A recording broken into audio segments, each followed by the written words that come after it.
Hello दोस्तों, स्वागत है हमारे YouTube चैनल पथ प्रदर्शक कोचिंग सेंटर। आज हम पढ़ेंगे ज्योग्राफी का एक टॉपिक है भारत की नदियां। यह बहुत ही इम्पोर्टेंट है किसी भी एग्जाम के लिए।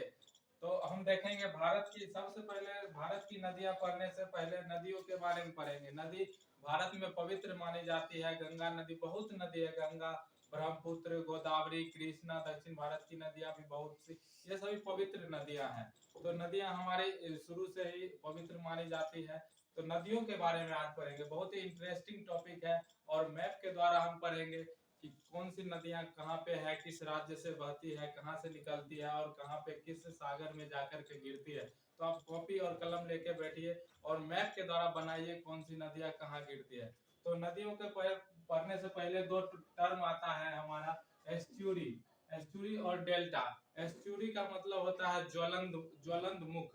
जैसे कोई भी नदियां गिरने से पहले, अरब सागर या बंगाल की खाड़ी में गिरने से पहले वो या तो एस्ट्यूरी का निर्माण करेगी या डेल्टा का निर्माण करेगी। तो एस्ट्यूरी, जैसे कि अगर कोई नदियां जैसे गिरने से पहले, अगर गिरने से पहले समुद्र है, समुद्र यहाँ पर एक ऐसे थोड़ा सा पहले समुद्र से में गिरने से पहले थोड़ा सा समुद्र का पानी पहले से इकट्ठा रहता है, उसी में जाकर गिरता है और फिर समुद्र में बह जाता है। तो ये नदियां आई और समुद्र, ये समुद्र हुआ। समुद्र, इसमें गिरने से पहले कुछ थोड़ा सा जल का एकत्र हो जाता है, इकट्ठा हो जाता है जल, और उसी के द्वारा समुद्र में मिल जाता है। तो ये हुआ हमारा एस्ट्यूरी, जिसे ज्वलंत मुख कहते हैं। तो एस्ट्यूरी समझ गए। जैसे इसमें नर्मदा, ताप्ती, मांडवी नदी, नर्मदा, यहाँ नर्मदा और ताप्ती और मांडवी, ये तीनों नदी एस्ट्यूरी का निर्माण करती है। यह नर्मदा नदी, ताप्ती और मांडवी, ये अरब सागर में गिरने से पहले एस्ट्यूरी, ज्वलंत मुख का निर्माण करती है। क्योंकि अरब सागर में गिरने से पहले यहाँ थोड़ा सा जल इकट्ठा हो जाता है समुद्र से पहले ही। भारत की इस सीमा पे ही थोड़ा सा मतलब बड़े आकार का गिरने से पहले उसमें गड्ढा टाइप का बन जाता है, इसे एस्ट्यूरी कहते हैं, ज्वलंत मुख। ये भी नदी ताप्ती, नर्मदा, ताप्ती और मांडवी, ये तीनों नदी एस्ट्यूरी का निर्माण करती है। अब हम देखेंगे डेल्टा। डेल्टा, डेल्टा जो जो जैसे गंगा है, ब्रह्मपुत्र है, ये सभी नदियां डेल्टा का निर्माण करते हैं। डेल्टा समझते हैं, डेल्टा, ये नदियां आई और यहाँ यहाँ समुद्र है, ये समुद्र है, यहाँ नदियां आई और यहाँ आने समुद्र से पहले ही ये डिवाइड हो जाती है कई कई भागों में, कई अनेक अनेक मतलब छोटा छोटा नदी का अपवाह तंत्र बन जाता है यहाँ पर। और समुद्र में गिरने से पहले ये अपने विभिन्न मतलब पथ पे अलग अलग जगह पे चला जाता है और फिर समुद्र में गिरता है। ये त्रिभुजाकार, इसमें त्रिभुजाकार का जो ये त्रिभुज के आकार का जो ये बना है आकार, इसको कहते हैं डेल्टा। तो ये समुद्र में गिरने से पहले फैल जाती है नदियां और उसके बाद ये समुद्र में गिरती है। तो गंगा, गंगा गंगा ब्रह्मपुत्र, ब्रह्मपुत्र, ये नदियां जो है डेल्टा का निर्माण करती है। ये गंगा नदियां, गंगा नदी हुआ, ये ब्रह्मपुत्र,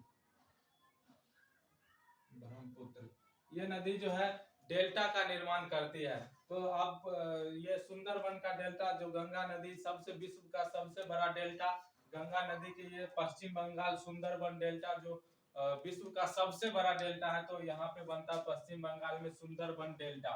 तो हम एस्चुरी को देख लिए, जो ये नर्मदा, ताप्ती, मांडवी, ये अरब सागर में गिरने से पहले ये थोड़ा सा बड़े आकार का गड्ढा के रूप में वहां जल एकत्र होता है, उसके बाद समुद्र में मिलता है, तो उसको कहेंगे एस्चुरी। और डेल्टा, डेल्टा जैसे ये नदी समुद्र में आने से पहले कुछ किलोमीटर, 2-3 किलोमीटर, 5 किलोमीटर पहले ही ये अलग अलग भाग में विभाजित हो जाती है और उसके बाद धीरे धीरे करके जल चला जाता है नदी में। तो ये बांग्लादेश है, इसमें नदियों का स्वरूप बहुत है, इसे नदियों का देश कहा जाता है। ये गंगा आया, ब्रह्मपुत्र आया, यहाँ पे विभिन्न अनेक अनेक मतलब अनेक वर्गों में विभाजित हो जाता है। यहाँ पे सभी का दिशा अलग अलग चेंज हो जाता है, उसके बाद बंगाल की खाड़ी में गिरता है। यहाँ बंगाल की खाड़ी है,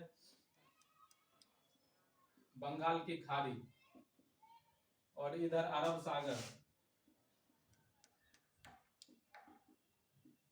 तो नर्मदा, ताप्ती और मांडवी ये तीनों नदियां एस्चुरी का निर्माण करती है, जिसे ज्वलंत मुख कहते हैं। और उसके बाद गंगा, ब्रह्मपुत्र ये नदियां डेल्टा का निर्माण करती है। गोदावरी भी है, गोदावरी, गोदावरी महानदी, कृष्णा जो बंगाल की खाड़ी के तरफ गिरती है वो एस्चुरी का निर्माण करती है। तो हमने देखा एस्चुरी, डेल्टा, इसका स्क्रीनशॉट ले लीजिए। उसके बाद हम पढ़ाएंगे अपवाह तंत्र।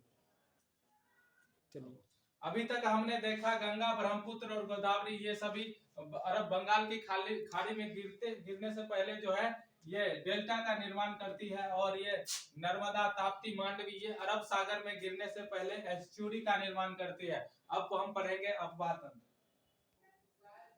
हमने एस्चुरी और डेल्टा को देखा, अब भारत के अपवाह तंत्र को देखेंगे। भारत के अपवाह तंत्र, जैसे कोई भी नदियां बहती हुई आती है और उसके बाद ये फिर डिवाइड हो जाती है अनेक अनेक नदियों में। तो इस पूरे एरिया को या इस पूरे स्वरूप को जो कहते हैं, इसे कहते हैं अपवाह तंत्र। कोई भी नदी, मुख्य नदी आ रही है और यह बढ़ जाती है अनेक छोटी छोटी नदियों में। ये भी नदी बढ़ जाती है, ये भी नदी ऐसे। तो इस पूरे तंत्र को कहते हैं अपवाह तंत्र। अब भारत की अपवाह तंत्र, हम यहाँ दो मैप बनाए हैं। एक में भारत में कुल दो प्रकार का अपवाह तंत्र है, नदियों का दो अपवाह तंत्र है। एक है जो हिमालयी नदी अपवाह तंत्र और दूसरा है प्राद्वीपीय अपवाह नदी तंत्र। तो एक है, पहला है हमारा हिमालयी, पहला हिमालयी नाम से स्पष्ट है, हिमालय से निकली हिमालयी नदी, हिमालयी अपवाह तंत्र। हिमालयी अपवाह तंत्र, या हिमालय से निकलने वाली जितनी भी नदियां हैं उसे हिमालयी नदी अपवाह तंत्र में रखेंगे। और दूसरा है हमारा, दूसरा है प्राद्वीपीय भारत की अपवाह तंत्र। प्राद्वीपीय अपवाह तंत्र, प्राद्वीपीय पहला है हमारा हिमालयी अपवाह तंत्र और दूसरा है हमारा प्राद्वीपीय अपवाह तंत्र। जिसे हिमालयी नदी, जैसे हिमालय, ये हमारा हिमालय है, यहाँ से यहाँ तक जम्मू कश्मीर, उत्तराखंड, नेपाल, सिक्किम, अरुणाचल प्रदेश, तो इन सभी से निकलने वाली जितनी भी नदियां हैं ये सभी बंगाल की खाड़ी में गिर जाती है। जैसे ये है गंगा, गंगा बंगाल की खाड़ी में गिर गई। तो गंगा, यहाँ है सिंधु, सिंधु ये भी अब हिमालयी नदी तंत्र है, क्योंकि यह मानसरोवर झील से निकलती है और यह अरब सागर में गिरती है। सिंधु, सिंधु नदी। और एक है ब्रह्मपुत्र, ब्रह्मपुत्र यह बंगाल की खाड़ी में गिर जाती है, ब्रह्मपुत्र।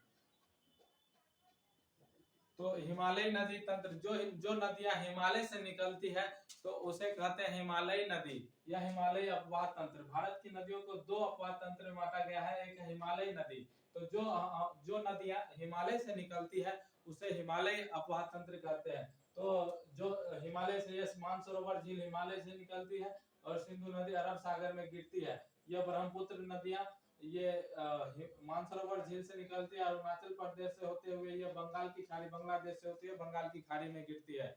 तो ये हम देखे हिमालयी नदी अपवाह तंत्र में तीन नदी, सिंधु, ब्रह्मपुत्र और गंगा प्रमुख है। उसके बाद हम देखते हैं प्राद्वीपीय अपवाह तंत्र। इसमें दक्षिण भारत की नदियां आ जाती है। ये ऊपर का नदी हो गया तो हिमालय नदी, और यहाँ से नीचे दक्षिण भारत की नदी में, तो इसे प्राद्वीपीय अपवाह तंत्र कहते हैं, क्योंकि इसका ये जो निकलती है प्राद्वीपीय दक्षिण भारत की नदियां, इसका कोई निश्चित स्थान या जैसे हिमालय नहीं है, ये वर्षा के जल पर डिपेंड रहता है, या कोई छोटी छोटी पहाड़ियां हैं मध्य प्रदेश जैसे अरावली, तो वहां से कुछ नदियां निकलती है। और उसके बाद हम देखेंगे यह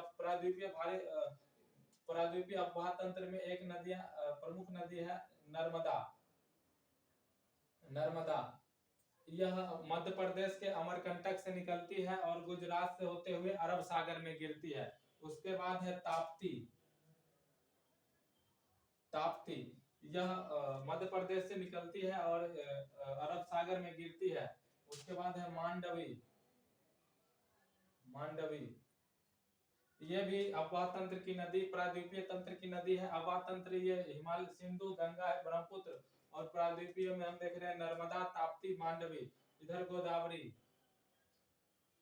गोदावरी, कृष्णा, कावेरी। तो ये सभी प्रायद्वीपीय दक्षिण भारत की नदी है। यह कृष्णा हुआ, कृष्णा, यह कावेरी। तो ये देख रहे हैं, ये इसका कोई जो निकलता उद्गम होता है वो वर्षा के जल पर होता है। तो वर्षा के जल से होता है या छोटी छोटी घाटियों से होता है।